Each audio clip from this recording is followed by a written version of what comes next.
هي الحلقات تحفظني بآيات من القرآن، هي الحلقات تملأني بحب المصطفى العدنان، هي الحلقات تحفظني بآيات من القرآن، هي الحلقات تملأني بحب المصطفى العدنان، وأخلص نيتي دوما لرب واحد ديان بروح ملؤها طهر. Sure Enbiya tefsiri 98. ayetten başlayıp okuyayımız inşallah. Bismillah, elhamdülillah ve salatu ve selam ala Resulillah. Esselamu aleyküm ve rahmetullahi ve berekatuhu. Tövende diktanlağa İbn Kesir rahimahullah'ın Kur'an-ı Kerim tefsiri Uygurca tercümesi Enbiya suresi 98. ayetinden başlayıp okuyayımız inşallah. Ba'de euzu billahi mineşşeytanirracim. Ey müşrikler! Hakikaten sizler Allah'ını koyup ibadet kılgan nesanglar bilen dozaqqa yıkılğı bolasizlar. Sizler dozaqqa kirsizlar. Eğer sizler ibadet kılıvatkan butlar, ilahlar boladigan bolsa, dozaqqa kirmagan bo'latdi. İbadet kılgıcı ve ibadet kılınğıcılarning hammasi dozaqda mangu qoladi. Ular dozaqda hamisha feryod chekadi. Azabның qattiqligidan ular dozaqda hech narsani anglamaydi. Biz tarafdan berilgan baxt saodatga tegishli bo'lganlar, ya'ni taat ibadetga tavfiq berilib, to'g'ri yo'lda ibodat qilgan saodatmand bandalar dozaqdan yiroq qilindi. Ular dozaqning shapsini anglamaydi. Ko'ngli taqan nozin ne'matlar ichida mangu qoladi. Çoğun korkunç, yani kıyametinin dehşeti ulanı kaygıga sanmaydı. Periştiler. Allah sizlerge vaat kılgan gün muşu dep ulanı cennetinin dervazlıları aldı da karşı aldı. Müşrikler ve ulanın çokungan nersillerinin cehennemnin otunu boladıganlık. Allah Teala Mekkilik Kureyş müşriklerge hem de şulanın dindeki butperestlerge mundaq dedi. Ey müşrikler! Hakikaten sizler Allah'ını koyup ibadet kılgan nesanglar bilen dozaqqa yıkılğı bolasizlar. İbn Abbas bu ayetning ma'nosi haqida mundaq dedi. Yani cehennemning yıkılğısı bolasizlar. Allah Teala bu vaqtda mundaq deydi. Ey müminler! Özənglərini ve balı çaqınlarını insan ve taşla yıkılğı boladigan, rahim qılmaydigan qattiq qo'l farishtalar muakkal bo'lgan dozaqdan saqlanglar. La ilahe illallah Muhammed Rasulullah. Yani bir rivayette İbn Abbas radıyallahu anhuma mundaq dedi. Ular cehennemning otunu buludu. Bu ayetning ma'nosi haqida Mujahid, Ekrime ve Qatada qatorliqlar mundaq dedi. Ular cehennemning o'tinlari bo'ladi. Zahhak ve boshqalar bu vaqtda mundaq dedi. Ular dozaqda qolinish uchun uningga tashlanadigan narsalar bo'ladi. Sizlar dozaqqa kirsizlar.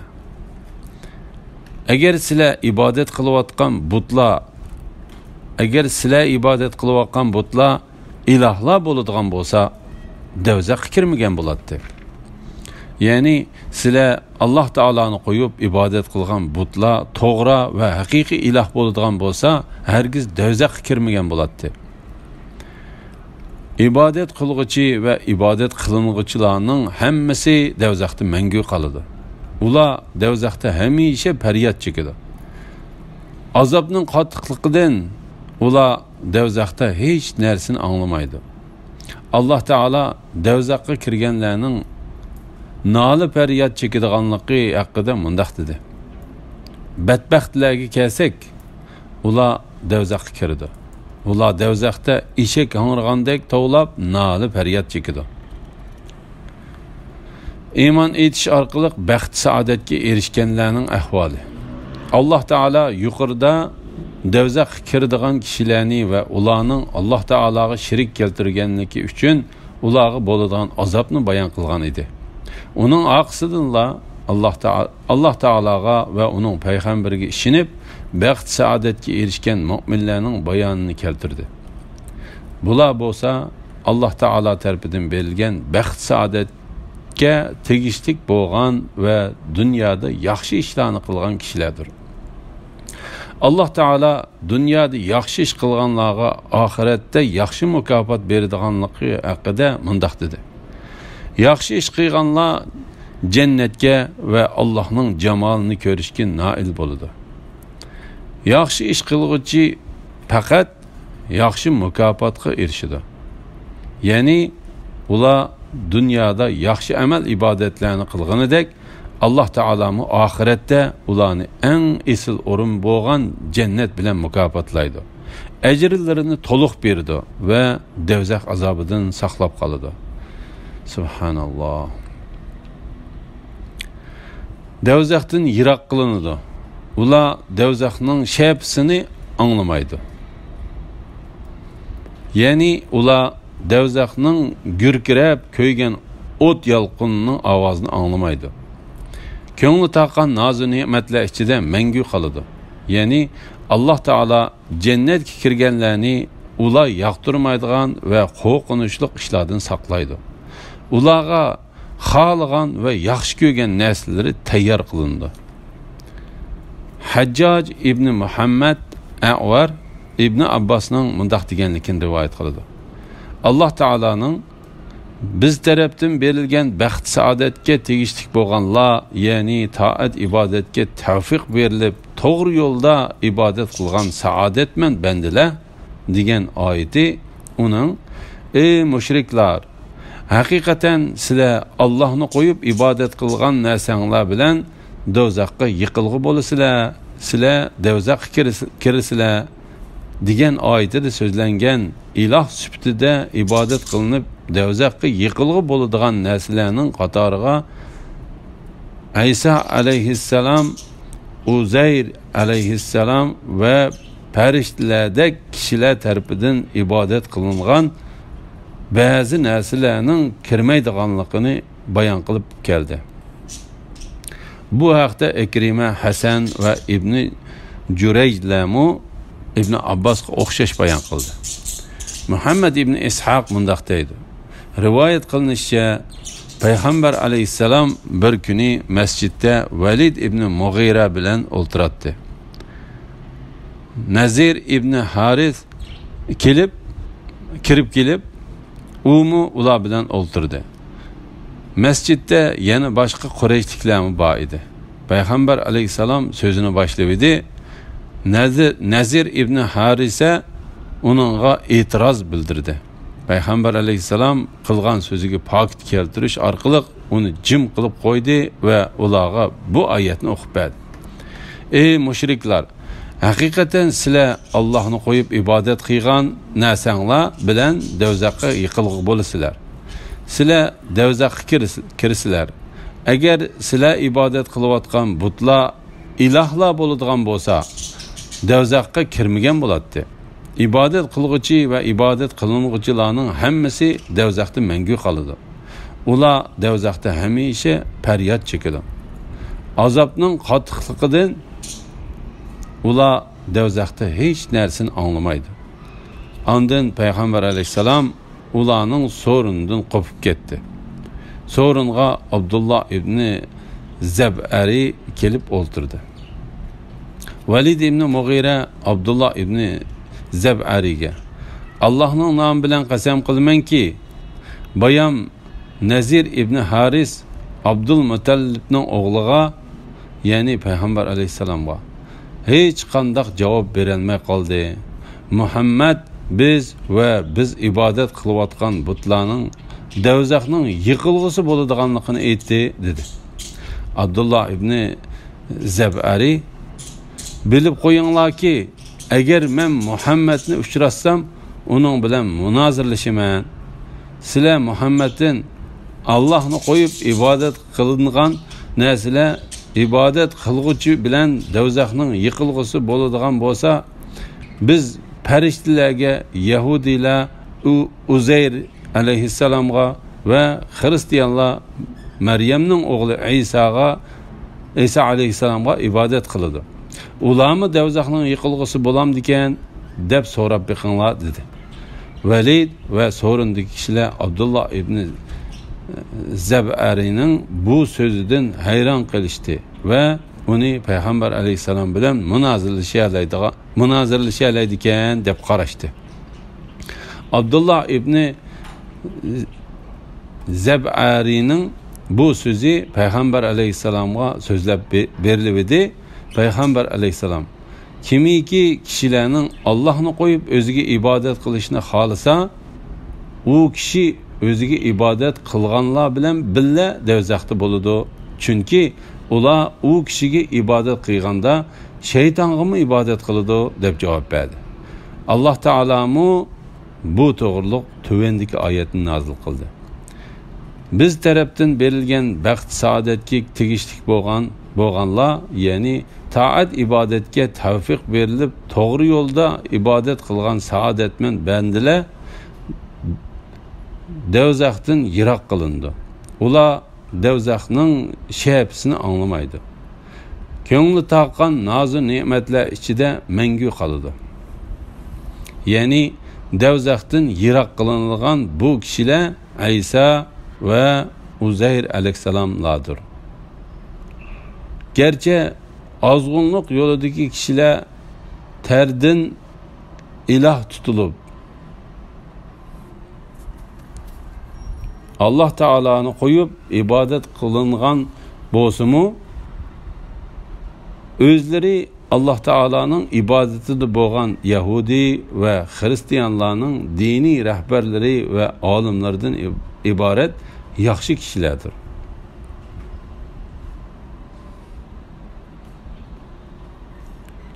Allah Teala müşriklarning biz farishtalarga ibodat qilamiz ve ularni Allah Teala'nın qizlari deb qaraymiz deyishganligini bayon qilib bu oyatni tushirdi. Ular, ya'ni müşriklar, Allah'ning farishtalardan bolasi bor deyishdi. Undaq emas. Allah buningdan pokdir. Farishtalar Allah'ning hurmatli bandalaridir. Ular Allah'qa oldi bilan söz qilishga petinolmaydi. Ular Allah'ning amri bo'yicha ish qiladi. Allah ularning qilganlarini va qilmoqchi bo'lganlarini bilib turdi. Ular Allah rozi bo'lganlarga shafaat qiladi. Allah'ning ayvisidan titrab turdi. Ulardan kimiki men Allah'tan boshqa ilahman deydigan, uni devzax bilan jazolaymiz. Zolimlarni shundoq jazolaymiz. Müşriklarning İsa aleyhisselamning ilah tutilganligini deyishganligi haqida bu oyat tushdi. Qur'onda Maryamning o'g'li, ya'ni İsa aleyhisselam misol keltirilsa, nagahan sening qavming xo'shallikdan suran selishib ketadi. Ular bizning ilahlarimiz yaxshimi yoki İsa'mi dedi. Ular bu misolni faqat husumat qilish uchunla keltirdi. Belki ular jidalxo'r qavmdir. U, ya'ni İsa, Nasaralar gumon qilgandek iloh yoki ilohning o'g'li emas. Faqat payg'ambarlik ne'matimizga erishgan bir bandadir. Uni biz İsrail avlodiga Allohning qudratini ko'rsatadigan bir dalil qildik. Agar biz xohlasak, albatta sizlarga ziminda o'rin bosar bo'ladigan farishtalarni vujudga keltirdik. İsa albatta qiyomat yaqinlashganlikning alomatidir. Uningga, ya'ni qiyomatga shak keltirmanglar. Ey Muhammad sallallohu alayhi vasallam, ularga aytqinki, menga agishinglar. Bu mening da'vat qilganim to'g'ri yo'ldir. Aslida İsa aleyhisselamning o'liklarni tirildirib, kishilarni saqaytishdek mo'jizalar bilan payg'ambar bo'lib kelishi qiyomatning yaqinlashib qolganligining alomatidir.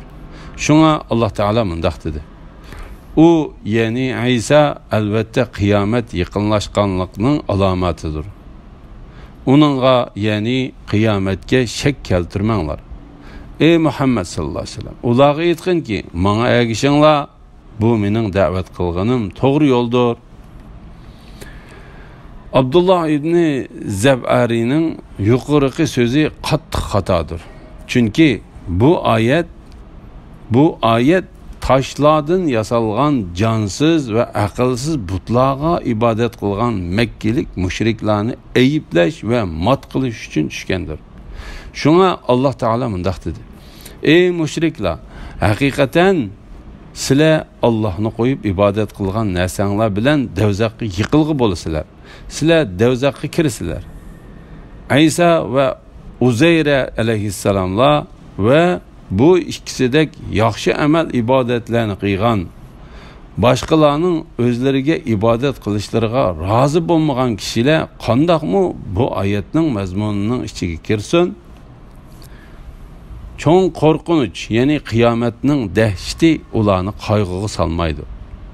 Abdurrazzaq Yahya ibn Rabi'adan Ata'ning mundaq deganligini rivoyat qildi. Ayetdeki çoğun korkunuştan ölüm közü tutuldu.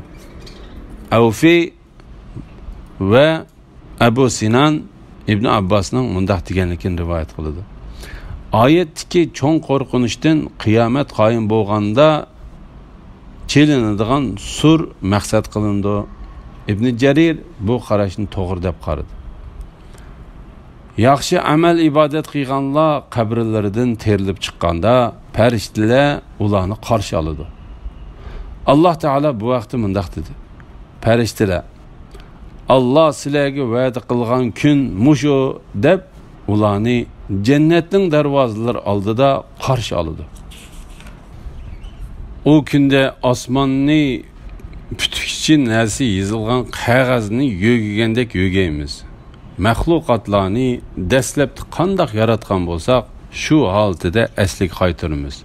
Bu biz ustimizga olgan va'dadir. Uni cho'qim ishga oshiramiz.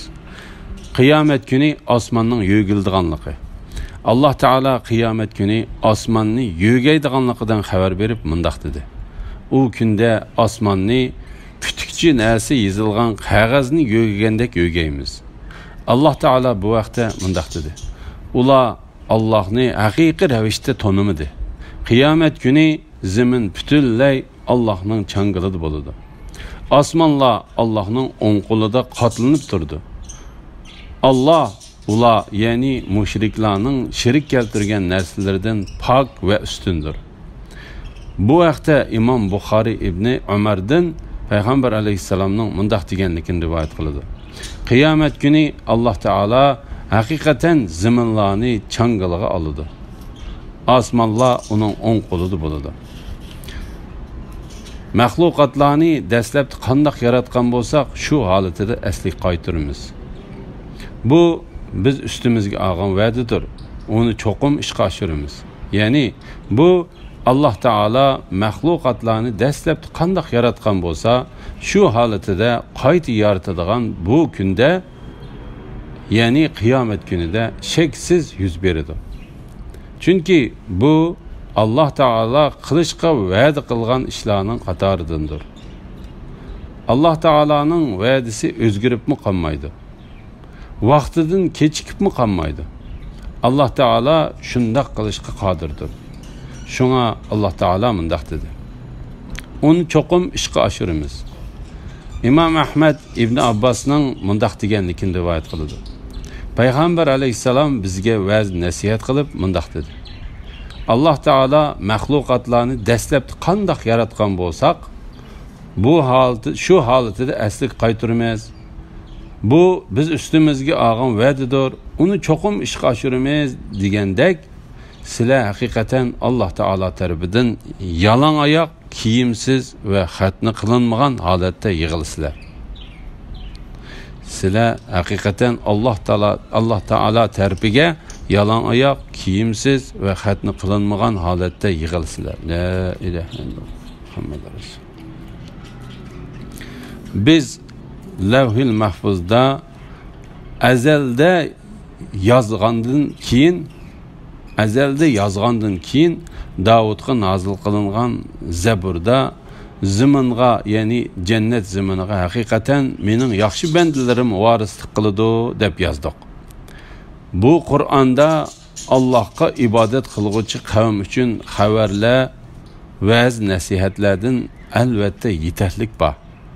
Ey Muhammad sallallohu alayhi vasallam, seni biz bütün ahli jahon uchun faqat rahmat qilibla avatdik.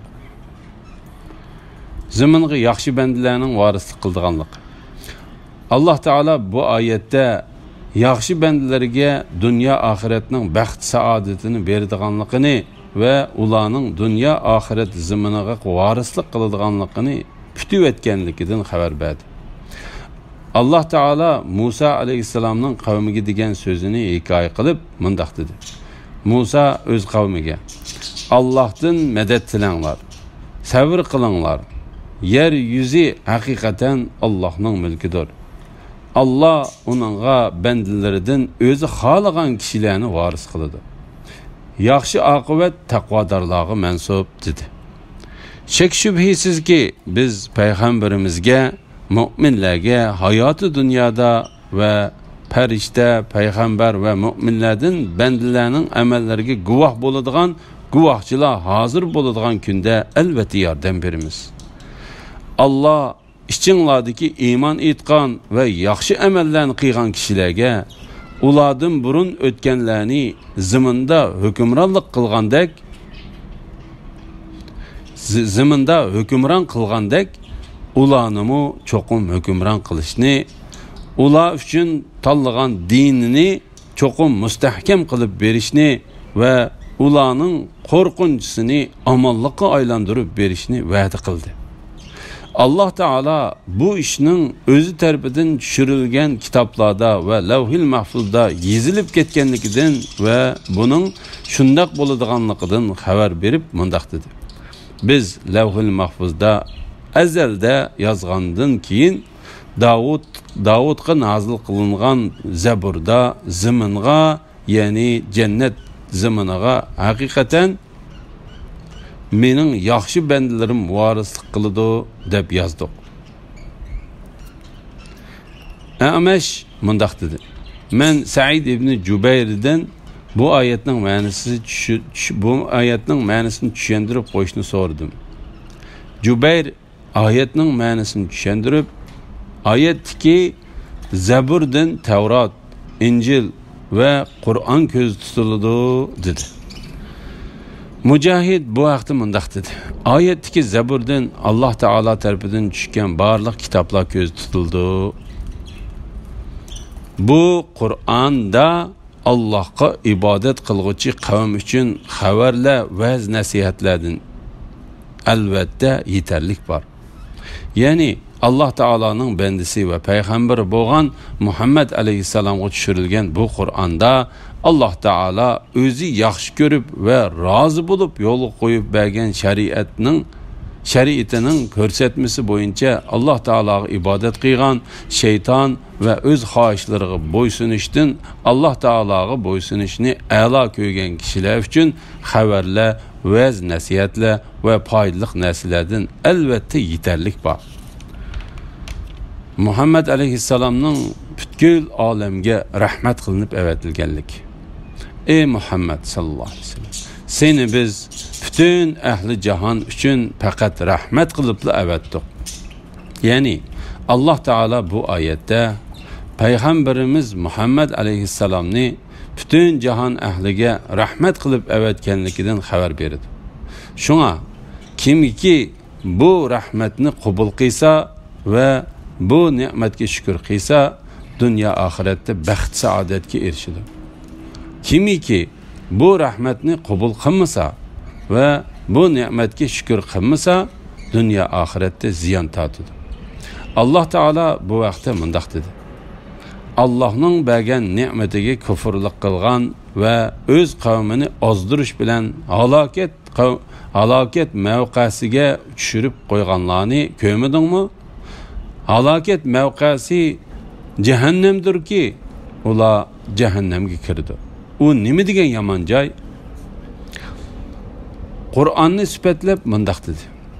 U iymon keltirganlarga hidoyatdir va dillardagi shak shubiga shifodir. Iymon etmaydiganlarning quloqlari Qur'onni anglashdan ig'irdir. Ya'ni Qur'onning da'vatiga quloq solmaganlarning va uningdan yuz o'rganlarning go'yo quloqlari ig'irdir. Qur'on ularning dillariga ko'rliqdir. Ya'ni ular hidoyat nurini ko'rmaydi. Ayni shular yiroqdan nido qilinguchilardir. Ya'ni ular haqni qabul qilmaslikda iymonga yiroqdan chaqirilgan, musofining yiroqligidan chaqiriqni anglamagan kishilarga o'xshaydi. La ilaha illalloh Muhammad rasululloh. İmam Muslim Abu Hurayraning bu vaqtda mundaq deganligini rivoyat qiladi. Payg'ambar alayhisalomga: "Ey Allohning payg'ambari, mushriklarga la'nat tilab beddua qilmamsan?" deyilganda payg'ambar alayhisalom: "Men la'nat tilab beddua qilinib avatilmadim. Balki rahmat qilinib avatildim" dedi. Men la'nat tilab beddua qilinib avatilmadim. Belki rahmet qilinib avatildim dedi. Subhanallah. İmam Ahmad Amr ibn Abu Qurakining mundaq deganligini rivoyat qildi. Hudayfa shaharlarda payg'ambar alayhissalomning so'zlarini kishilarga eslatib turadi. Bir kuni Hudayfa Salmanning qishig'i keldi. Salman Hudayfaga: "Ey Hudayfa, Payg'ambar alayhissalom ba'zida ochchig'i kelib qolgan bo'lsa-mu so'z qiladi. Men bir qitim Payg'ambar alayhissalomning tabliğ qilib mundaq deganligini anglagan. Men ummatimdan qaysi bir kishini ochchig'imni tillab salsam yoki la'nat etib salsam, menmi inson, meningmi sizlardek ochchig'im keladi. Allah Taala bo'lsa meni barliq jahon ahliga rahmat qilib avatgan. Shunga ey Alloh, u tilni yoki u la'natni qiyomat kuni u kishiga bo'ladigan bir rahmat qilib bergin. La ilaha illalloh Muhammad rasululloh. Uningga, ya'ni payg'ambar alayhisalomning barliq jahon ahliga rahmat qilinib avatilishiga ishonmagan kofirlarga uning qanday foydasi bor deb savol qo'yilsa, buningga Alloh taolaning: "Ey Muhammad sallallohu alayhi vasallam, seni biz butun ahli jahon uchun faqat rahmat qilibla avatdik" degan oyatining ma'nosi haqida Ibn Jarir rivoyat qilgan Ibn Abbosning: "Kimiki Alloh taologa va qiyomat kuniga ishonsa, dunyo oxiratda uningga rahmat yezilib ketgan bo'ladi. Kimiki Alloh taologa va payg'ambariga ishonmay kofir bo'lsa, payg'ambar alayhissalomning barliq jahon ahliga rahmat qilinib avatilganligining sababi bilan u kofir ilgariki kofir ummatlarga kelgan yer yutish va halok qilinib ketishdek ishlardan saqlanib qoladi" degan so'z javob bo'ldi. Ey Muhammad sallallohu alayhi vasallam, mushriklarga menga vahiy qilindiki, sizlarning ilohinglar bir ilohdir. Sizlar bo'ysunmamsizlar? Sizlarning ilohinglar bir ilohdir. Sizlar bo'ysunamsizlar degin. Agar ular islomdan yuz o'rsa, aytqinki, men sizlarga haqiqatni hech kishini ayirmasdan o'xshash uqtirdim. Sizlarga va'da qilingan azob yaqinmi, yiroqmi? Uqmayman. Allah haqiqatan oshkor so'znimi, sizlarning yoshirganlaringlarni bilib turdi. Bilmamsanki, u, ya'ni sizlarga beriladigan jazoning kechikishi sizlar uchun sinov va vaqtlik foydalanish bo'lishi mumkin. Payg'ambar aytdi: "Rabbim mening bilan Makka kuffarlarining orasida odillik bilan hukm chiqargin. Bizning Rabbimiz marhamatlik Allohdir. Sizlarning bo'hton so'zlaringizga qarshi Allohdan yordam tilayman." Vahiyning g'oyasining Alloh taologa ibodat qilishga chaqirish ekanlik. Alloh taolo payg'ambar alayhisalomni mushriklarga mundaq deyishga buyurdi. Ey Muhammad sallallohu alayhi vasallam, mushriklarga menga vahiy qilindiki, sizlarning ilahinglar bir ilahdir. Sizlar bo'ysunamsizlar degin. Ya'ni sizlar uningga ergishamsizlar va uningga bo'ysunamsizlar degin. Agar ular islomdan yuz o'risa, aytqinki, men sizlarga haqiqatni hech kishini ayirmasdan o'xshash uqtirdim. Ya'ni xuddi sizlar menga jang e'lon qilgandek va mendan ado juda bo'lgandek, menmi sizlarga jang e'lon qilmoqchi va sizlardan ado juda bo'lmoqchi bo'lganligimni uqtirdim degan. Alloh taolo bu vaqtda mundaq deydi. Agar ular seni yolg'onchi qilishga ching tursa, seni yolg'onchi qilishda ching tursa, mening amalim o'zim uchundir, sizlarning amalinglarmi o'zinglar uchundir. Mening amalimdan sizlar ado judosizlar, sizlarning qilmishinglardan menmi ado judaman. Ya'ni birov yana birovning qilgan gunohiga javobgar emas degin. Agar sen muahide tuzgan qavmdan xiyonat alomatlarini sezsang, muahidisini ularga ochiq yo'riqlik bilan tashlab bergin. Ya'ni sen bilan muahide tuzishgan qavmdan xiyonat shapsi ko'rilsa, ularga tuyuqsiz hujum qilmasdan muahidining amaldan qolganligini oldi bilan ularga uqtirib qo'ygan. Alloh haqiqatan xoinlarni do'st tutmaydi. Ya'ni tuzilgan sulhining amaldan qoldirilganligidan seningmi va ularningmi o'xshash xabar bo'lib qolsin. Agar ular islomdan yuz o'rsa, aytqinki, men sizlarga haqiqatni hech kishini ayirmasdan o'xshash uqtirdim. Ya'ni men sizlarning mendan adajida bo'ladiganliginglarni bilgachga, meningmi sizlardan adajida bo'ladiganligimni uqtirdim. Qiyomatning qachon bo'ladiganligini faqat Alloh taoloning bildiganligi. Sizlarga va'da qilingan azob yaqinmi, yiroqmi uqmayman. Ya'ni qiyomat kuni bo'ladigan u azob cho'qim yuz beradi. Ammo uning vaqti yaqinmi yoki yiroqmi bilmayman. Alloh haqiqatan oshkor so'znimi, sizlarning yo'shirganlaringlarni bilib turdi. Ya'ni Alloh taolo haqiqatan hamma yo'shirin ishlarni bandalarning oshkora va yo'shirin qilgan ishlarini ko'rinishda nima ish qilayotganligini va ostiritdan nima ish qilayotganligini obdan biladi. Qilgan ish mayli az yoki ko'p bo'lsin, yaxshi bo'lsa mukofotini, yomon bo'lsa jazosini beradi.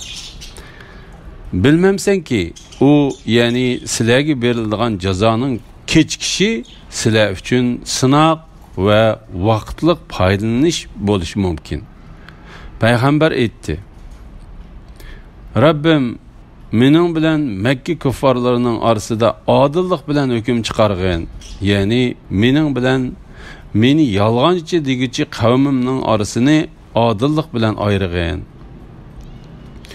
Qatada bu vaqtda mundaq dedi: Barliq payg'ambarlar Rabbimiz biz bilan qavmimizning orasida haq hukm chiqargan.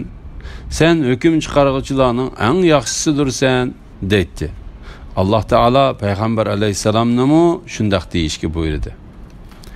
Malik Zayd ibn Aslamning bu vaqtda mundaq deganligini rivoyat qildi. Payg'ambar alayhisalom jang maydoniga kelganda, Rabbim mening bilan Makka kuffarlarining orasida odillik bilan hukm chiqargan dedi. Bizning Rabbimiz marhamatlik Allohdir. Sizlarning bo'hton so'zlaringizga qarshi Allohdan yordam tilayman. Ya'ni sizlarning xilma-xil bo'hton va yolg'on so'zlaringizga qarshi Alloh taolodan yordam tilayman. Alloh taolo menga yordam berguchidir. Alhamdulillah, Alloh shukürler bo'lsin. Shuning bilan Anbiya surasining tafsiri tugdi. Keramlik Alloh taoloning bizni qiyomat kunining ig'irchiliklaridan saqlashini umid qilamiz. inshaalloh kelar qitimliq o'qishimizda sura Haj 1-oyatidan boshlab o'qiymiz inshaalloh. Va sallallohu ala Muhammad va ala alihi va sahbihi ajma'in. Assalomu alaykum va rahmatullohi va barakatuh.